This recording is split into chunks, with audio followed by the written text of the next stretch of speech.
नमस्ते दोस्तों, मेरा नाम पूनम गुहा है। मैं 2008 बैच की आईएएस ऑफिसर हूँ। आज मैं यहाँ आपसे सिविल सर्विस प्रिपरेशन के बारे में कुछ अपने विचार प्रकट करने की इच्छा रखती हूँ। सबसे पहले आपको मैं बोलना चाहूँगी कि सिविल सर्विस एग्ज़ाम का मीनिंग, उसका नेचर क्या है। सिविल सर्विस एग्ज़ाम जो है करीबन 25 सर्विसेज उसमें आधारित हैं। This include Indian administrative service, Indian police service, Indian foreign service वगैरह वगैरह। तो फॉर बिगनर्स मैं आपको ये बोलना चाहूँगी कि इस एग्ज़ाम के बारे में अगर आप इस एग्ज़ाम को खुद लिखना चाहेंगे तो आप दिसंबर के एम्प्लॉयमेंट न्यूज़ को पढ़ सकते हैं। उसमें इस एग्ज़ाम के डिटेल्स दिए जाते हैं।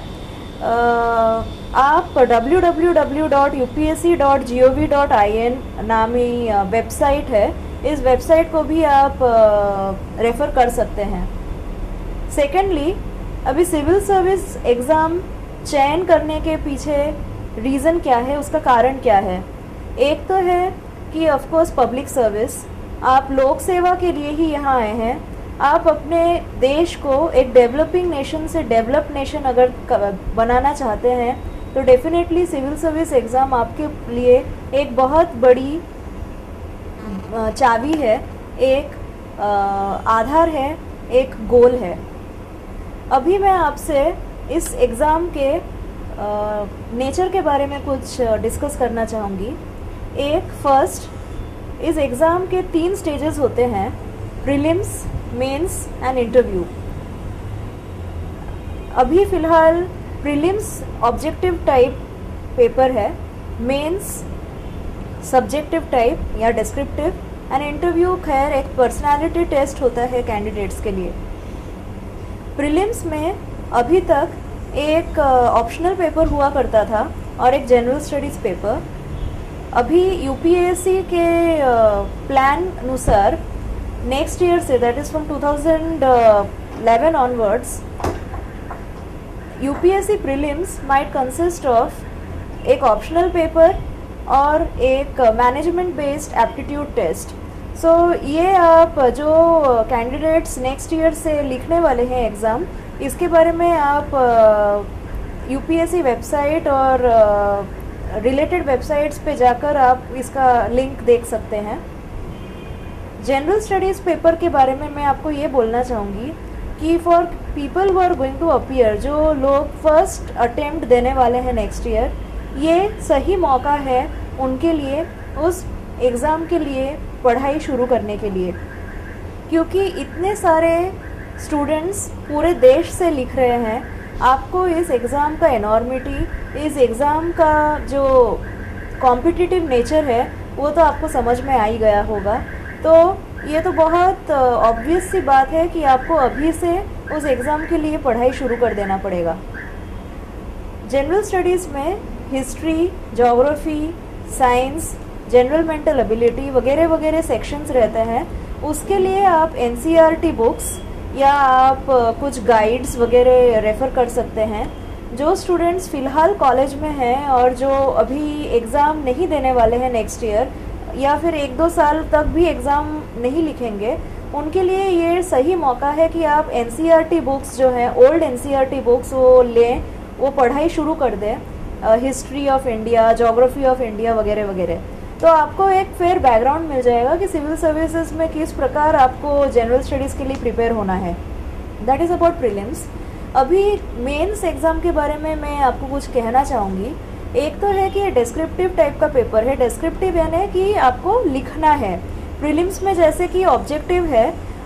एक बात आपको ये कहना चाहूँगी कि प्रीलिम्स में आजकल नेगेटिव मार्किंग इंट्रोड्यूस हुआ है 2008 बैच से, और नेगेटिव मार्किंग होने की वजह से आपको प्रीलिम्स में मॉक टेस्ट देना, मीन्स घर में बैठ के जो हम मॉक एग्ज़ाम लिखते हैं, ये देना बहुत ज़रूरी है, क्योंकि आपको पता होना चाहिए कि आप कितने क्वेश्चंस लिख पाएंगे, उन क्वेश्चंस में आपका करेक्ट क्वेश्चन आंसर्स कितने आ रहे हैं, and towards the exam suppose May 16 को है, तो आपको करीबन अप्रैल एंड तक पता चल ही जाता है कि आप कितने मार्क्स ला पा रहे हैं।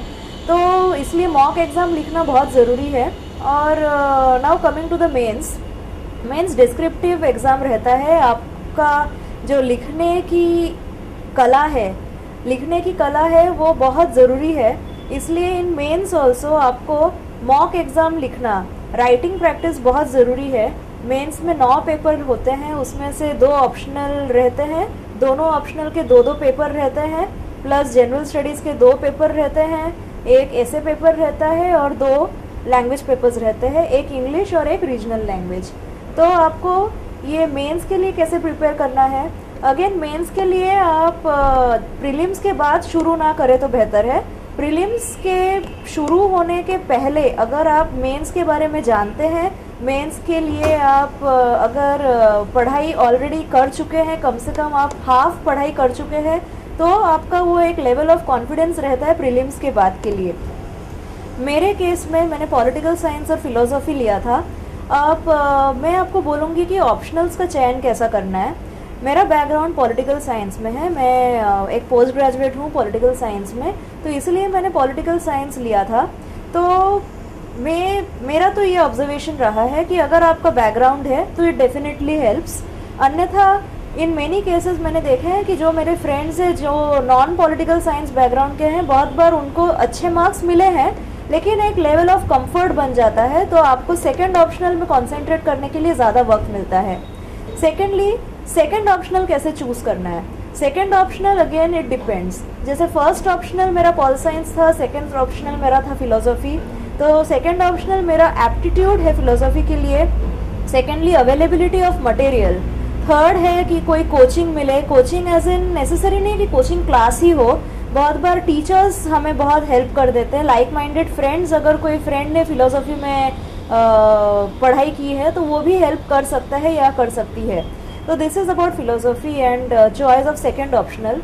General studies, again general studies बहुत वाइड कैनवस रहता है, लेकिन आप उसके लिए मेंस में बहुत हद तक नैरो सेंट्रिक पर्सपेक्टिव यूज़ कर सकते हैं। जैसे कि नेशनल मूवमेंट है और आपको नेशनल मूवमेंट अच्छा लगता है, तो आप नेशनल मूवमेंट पे अच्छी तरह से पढ़ाई कीजिए। उसमें जगह जगह से यू कैन कलेक्ट मटेरियल, और ऐसा कुछ भी एरिया नहीं होना चाहिए नेशनल मूवमेंट में जहाँ पे आपके मार्क्स जाए। तो वैसे ही geography, science and technology, statistics वगैरह ऐसे ईच एंड एवरी सेगमेंट रहते हैं दोनों पेपर्स में। और स्टैटिस्टिक्स स्पेशली जो ह्यूमैनिटीज़ बैकग्राउंड के हैं बहुत बार डिफ़िकल्ट होता है, लेकिन इतना भी डिफ़िकल्ट नहीं होता कि आप एक भी क्वेश्चन ना सॉल्व करें। आप मेहनत कीजिए, 40 मार्क होते हैं, आजकल शायद बढ़ाया है स्टैटिस्टिक्स में, तो आप स्टैटिस्टिक्स में मेहनत कीजिए और देखिए आपको ज़्यादा से ज़्यादा मार्क्स ज़रूर मिल सकता है। सो this is about preparation for general studies. अभी मैं आपको ये बोलना चाहूँगी, एक छोटी टिप्पणी है कि जो इंग्लिश पेपर है या रीजनल लैंग्वेज के पेपर्स हैं, इसके लिए आप टोटली इग्नोर ना करें, क्योंकि मैंने प्रिपरेशन के टाइम सुना था कि बहुत बार कैंडिडेट्स इंग्लिश और रीजनल लैंग्वेज के पेपर क्वालिफाई नहीं कर पाते। तो ऐसा होना नहीं चाहिए कि आपने बाकी सब पेपर्स में बहुत अच्छी तैयारी कर ली और जिस पेपर में बिल्कुल तैयारी की ज़रूरत नहीं थी उसमें आप डिस्क्वालीफाई हो गए। तो एटलीस्ट बेसिक मिनिमम जो है, एटलीस्ट एक 10th स्टैंडर्ड लेवल का आपका इंग्लिश, 10th स्टैंडर्ड या 12th लेवल का आपका रीजनल लैंग्वेज के ऊपर आपका ग्रास्प ज़रूर होना चाहिए। So this is about the mains exam.